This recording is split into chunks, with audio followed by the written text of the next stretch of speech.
Hello students, कैसे हैं आप लोग। तो जैसा कि अभी तक हमने पढ़ा इलेक्ट्रिक फील्ड के बारे में पढ़ लिया हमने। नेक्स्ट हमने पढ़ा इलेक्ट्रिक फील्ड इंटेंसिटी के बारे में पढ़ा।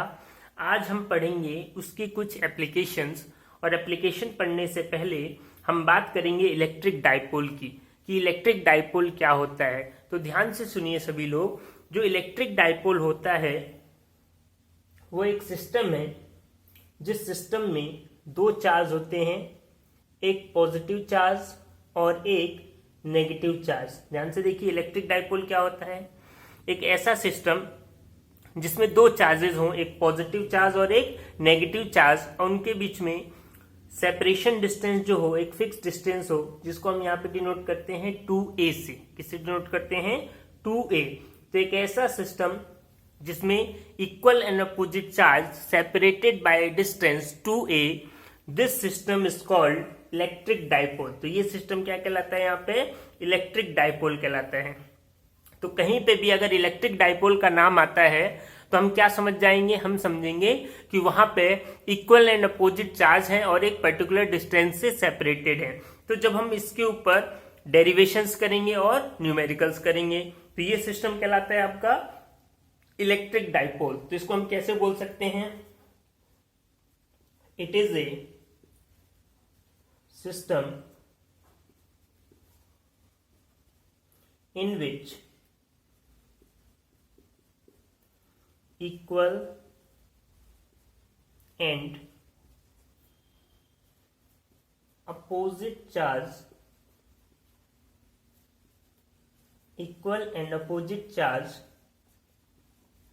separated by a fix distance कुछ भी हो सकता है, बट यहां पे हम ले रहे हैं 2a। Fix distance is called electric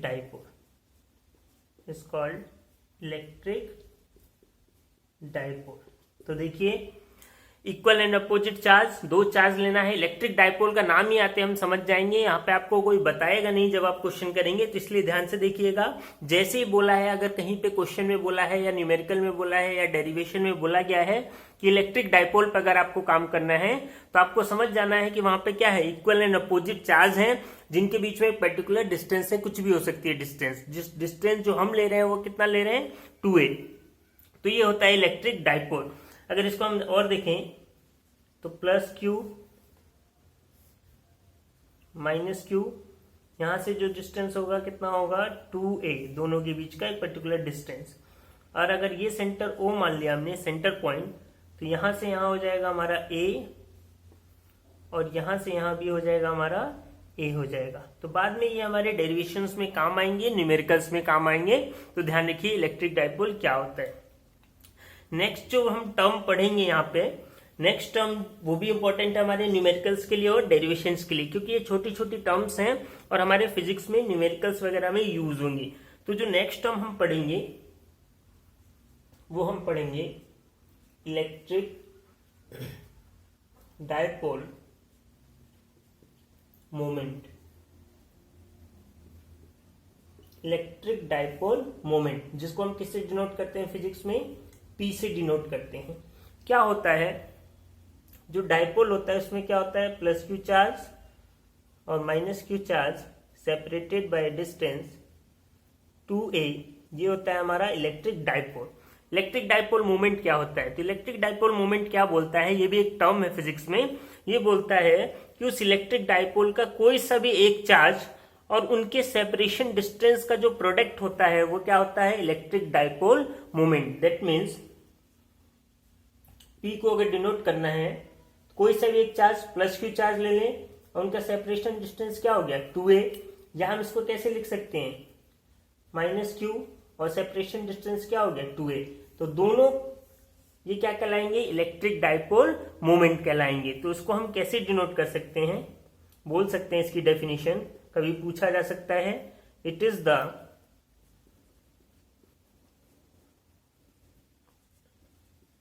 product of either one of the charge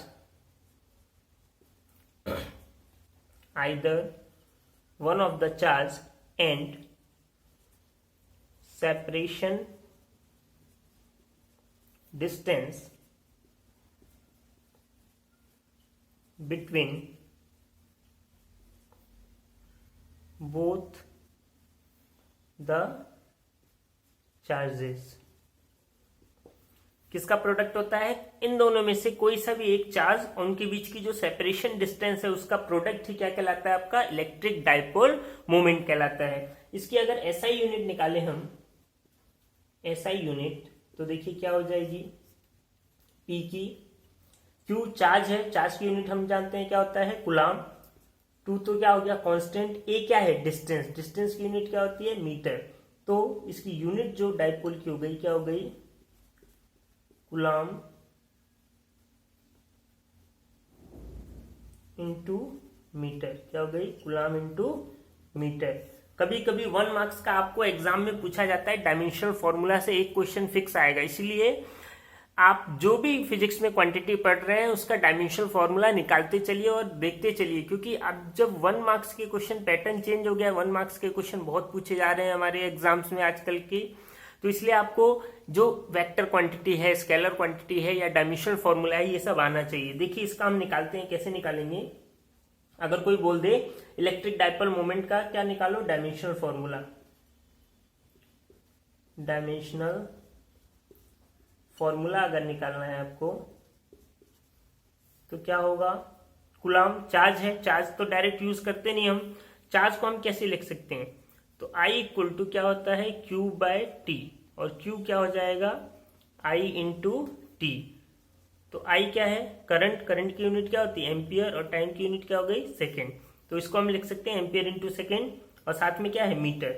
तो जो हो गया फॉर्मूला हो गया ampere into second into metre. तो डायमेंशनल फॉर्मूला क्या आता है?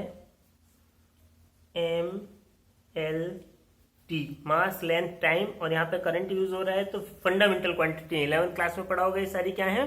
Fundamental quantity. तो मास तो है नहीं, तो मास कितना हो गया? 0। लेंथ है मीटर, पावर कितना है इसका? कुछ नहीं है, इसका मतलब 1 है। टाइम का कितना है? 1। और एम्पियर का कितना है? 1। तो ये हो गया डायमेंशनल फॉर्मूला किसका?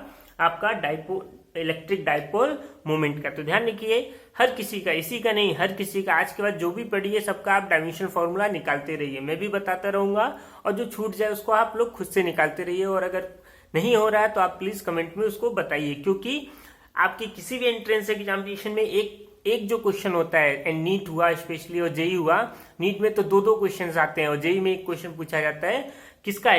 डायमेंशनल फॉर्मूले से रिलेटेड, इसलिए आप इसको सीखिए अभी से। नेक्स्ट जो है, अभी हम जो हमने पढ़ा इलेक्ट्रिक डाइपोल, इससे रिलेटेड कुछ एप्लीकेशंस हैं जो हमारे बोर्ड के हिसाब से डायरेक्ट पूछा जाता है डेरिवेशन की फॉर्म में।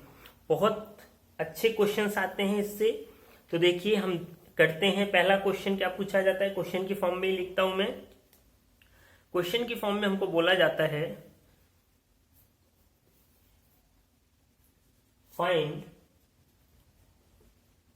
आप लोग नोट करते रहिए क्वेश्चन के साथ, find electric field intensity, find electric field intensity on a dipole at the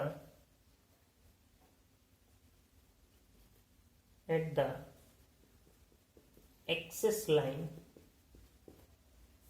find electric field किसी भी तरीके से पूछा जा सकता है। मीनिंग क्या हुआ क्वेश्चन का? Find electric field intensity on a dipole at the axis line. Axis line में कहां पूछ रहा है आपको? एक्स एक्सिस पे। और इसी डेरिवेशन से हम न्यूमेरिकल भी करेंगे, सेम ऐसे न्यूमेरिकल भी पूछे जाते हैं। तो जब हम डेरिवेशन कर लेते हैं तो न्यूमेरिकल करना हमारे लिए बहुत ईजी हो जाता है। अब जैसा जैसा क्वेश्चन बोल रहा है वैसे हम करते हैं। देखिए क्या बोल रहा है? इलेक्ट्रिक फील्ड इंटेंसिटी निकालना है किसकी वजह से? डाइपोल पे, डाइपोल की वजह से। और कहां पे निकालना है? X axis. तो सबसे पहले हम ड्रॉ करेंगे, यहाँ पे फिजिक्स में डायग्राम की बहुत इंपॉर्टेंस है। आपको अगर आपने डायग्राम बना लिया तो आपका आधा काम हो जाता है, उसके बाद डेरिवेशन आपका इजी हो जाता है। तो देखिए सबसे पहले डाइपोल क्या होता है?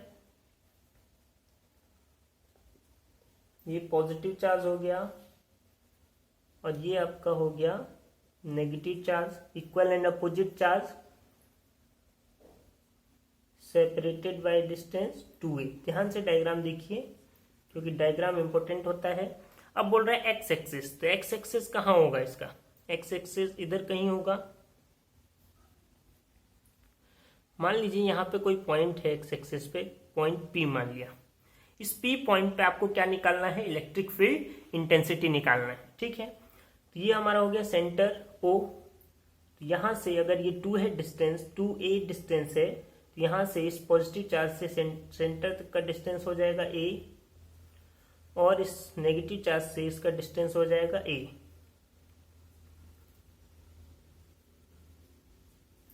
हमने मान लिया सेंटर से इस पॉइंट P का जो डिस्टेंस है वो आ गया x। क्या मान लिया हमने? x मान लिया, ठीक है। अब देखिए हमने क्या पढ़ा, इलेक्ट्रिक फील्ड इंटेंसिटी क्या होता है। सिंपल देखिए समझिए, इलेक्ट्रिक फील्ड इंटेंसिटी जो होता है क्या होता है? k⁴/r²। मतलब हमको इलेक्ट्रिक फील्ड इंटेंसिटी निकालना है, एक चार्ज पता हो और क्या पता हो? डिस्टेंस। तो उस पॉइंट पे हम इलेक्ट्रिक फील्ड इंटेंसिटी निकाल सकते हैं। अब इलेक्ट्रिक डायपोल पे तो 2 चार्ज हैं, एक पॉजिटिव चार्ज और एक नेगेटिव चार्ज। वहां पे भी हमने पढ़ा कि इलेक्ट्रिक फील्ड इंटेंसिटी एक चार्ज से निकलती है। तो यहाँ पे इन दोनों चार्ज की वजह से इस पॉइंट P पे क्या निकलेगा? इलेक्ट्रिक फील्ड इंटेंसिटी निकलेगा। तो पहले हम पॉजिटिव चार्ज की वजह से देखते हैं। तो पॉजिटिव चार्ज की वजह से जो इलेक्ट्रिक फील्ड इंटेंसिटी होता है कैसा होता है? वो आउटवर्ड डायरेक्शन में। तो ये हमने मान लिया ये डायरेक्शन में लग रहा है, इसको हमने नाम दे दिया E1 क्योंकि आउटवर्ड डायरेक्शन में लगता है।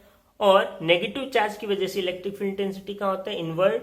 तो ये हो गया आपका E2। ध्यान रखिए डायग्राम बहुत इंपॉर्टेंट है। अगर आपने फिजिक्स में डायग्राम बना दिया तो आधा काम हो गया, आपको नंबर भी वहां से मिल जाते हैं। E2 क्योंकि पॉजिटिव चार्ज है तो पॉजिटिव चार्ज आउटवर्ड डायरेक्शन में लगाता है और नेगेटिव चार्ज है तो वो इनवर्ड डायरेक्शन में लगाता है। दूसरा चीज हमको क्या चाहिए पता करने के लिए? इलेक्ट्रिक फील्ड इंटेंसिटी डायरेक्शन तो बता दी, क्या चाहिए? डिस्टेंस।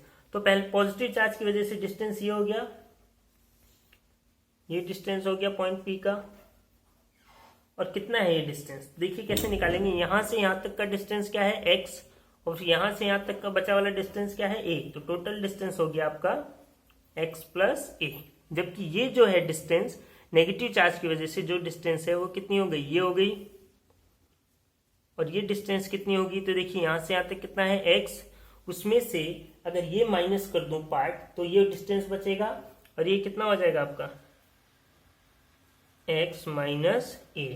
तो ये आपका डायग्राम हो गया कंप्लीट। दोनों चार्ज की वजह से आपको डायरेक्शन पता चल गई और दोनों चार्ज की वजह से आपको क्या पता चल गया? डिस्टेंस पता चल गया। अब इसके बाद जो है, क्योंकि हमको टोटल इलेक्ट्रिक फील्ड बोला है इस पॉइंट P पे निकालने पे, एक्सेस पॉइंट पे, तो 2 चार्ज हैं यहाँ पे, दोनों की चार्ज की वजह से इलेक्ट्रिक फील्ड निकला है, इंटेंसिटी निकला है। तो जो हमने सुपरपोजिशन में पढ़ा था, इंडिविजुअल हर चार्ज की वजह से निकाल दें और लास्ट में दोनों क्या कर दें? Vector sum. तो total electric field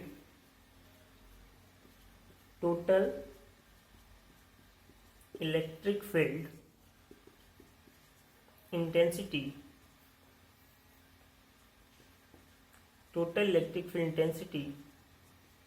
at point P कितना हो जाएगा? E net electric field intensity. दोनों वेक्टर हैं, अपोजिट डायरेक्शन में, तो क्या हो जाएगा? E1 - E2। क्या हो जाएगा? E1 - E2। Net electric field कितना आ जाएगा? E1 - E2। अब इसको हम सॉल्व कर देंगे। तो सॉल्व करने के लिए मुझे रफ करना पड़ेगा, आप लोग डायग्राम देखते रहिए। तो देखिए जो नेट इलेक्ट्रिक फील्ड आया वो कितना आया? E नेट कितना आया? E1 - E2। इक्वेशन 1 डाल दिया हमने। हम जानते E1 क्या था? E1 हमने पॉजिटिव चार्ज की वजह से माना था। तो क्या हो जाएगा? k⁴/r²। और डिस्टेंस क्या था? यहां से यहां तक कितना था?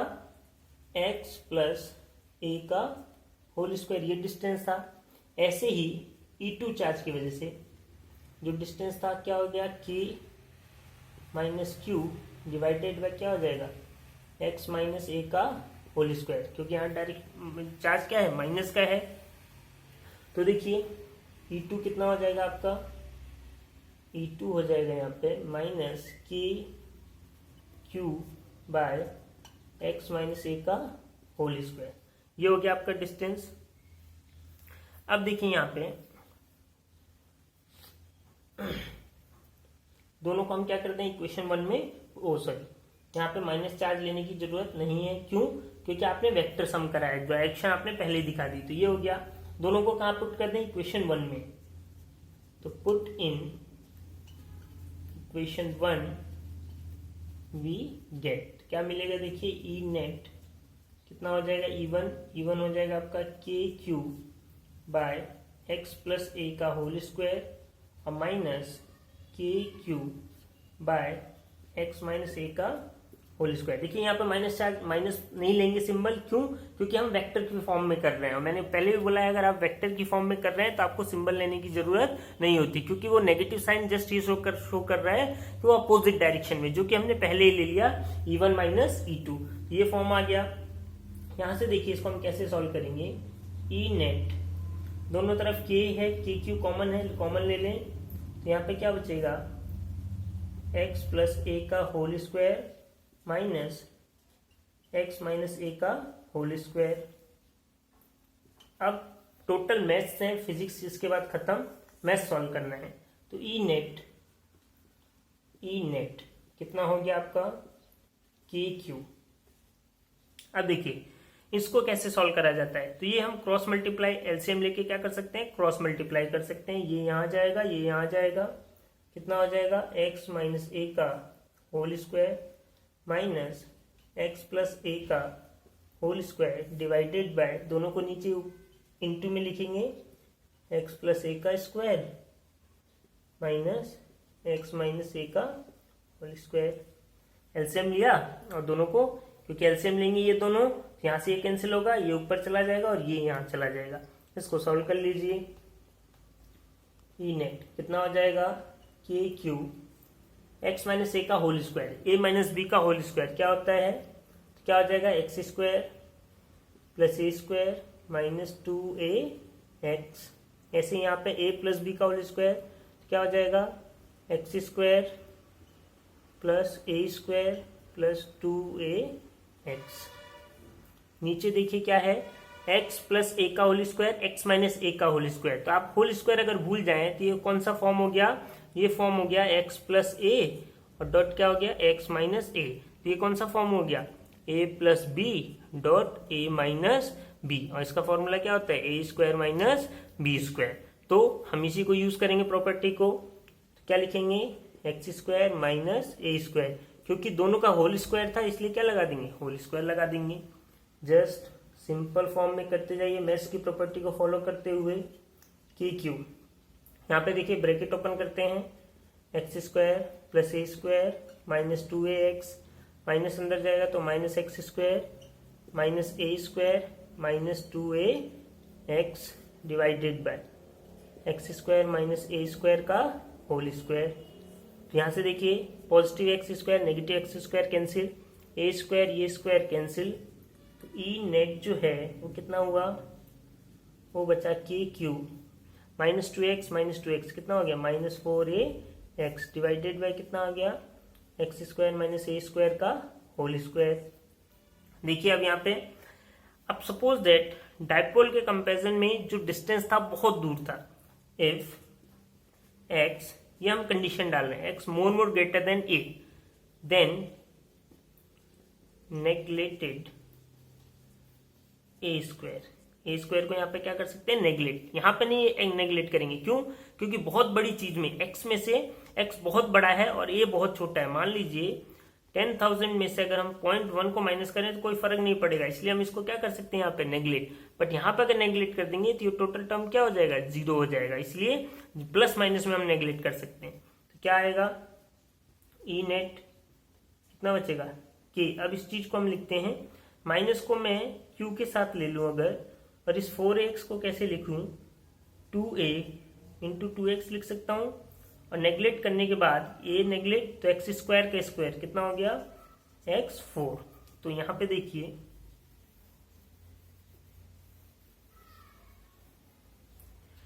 क्या आ गया, ई नेट ऐसा क्यों करा? क्योंकि मुझे पता है डाइपोल मोमेंट अभी हमने पढ़ा, कोई सा भी एक चार्ज उसके बीच की डिस्टेंस 2a जो होता है क्या होता है? Dipole moment. तो यहाँ पे इस टर्म की जगह मैं क्या लिख सकता हूँ? p। तो ई नेट जो है वो कितना हो गया आपका? k dot p into 2x divided by x4। एक x से यहाँ से एक x कैंसिल होगा, क्या बचेगा? E net 2kp divided by x cube. ये हो गया हमारा total electric field intensity due to a dipole at the axis line. किसी भी पॉइंट पे एक्सिस लाइन पे डाइपोल की कितना इलेक्ट्रिक फील्ड इंटेंसिटी होता है? 2kp divided by x cube. यहाँ पे p क्या है आपका? डाइपोल मोमेंट, डाइपोल मोमेंट है। k क्या है आपका? कांस्टेंट, जो क्या है 1/4πε0 अगर एयर है, नहीं तो हम क्या यूज करेंगे? 9 इंटू 10⁹ वैक्यूम वगैरह के लिए। तो इसको हम लिख सकते हैं ई नेट। अगर वैक्यूम की बात कर रहे हैं तो क्या लिख सकते हैं? 2p 1/4π नीचे आ जाएगा तो 4πε0 और साथ में क्या आ जाएगा? X cube. तो ये आ जाएगा टोटल इलेक्ट्रिक फील्ड लाइन। तो ध्यान रखिए, इसकी हेल्प से हम बहुत सारे न्यूमेरिकल भी सॉल्व कर सकते हैं।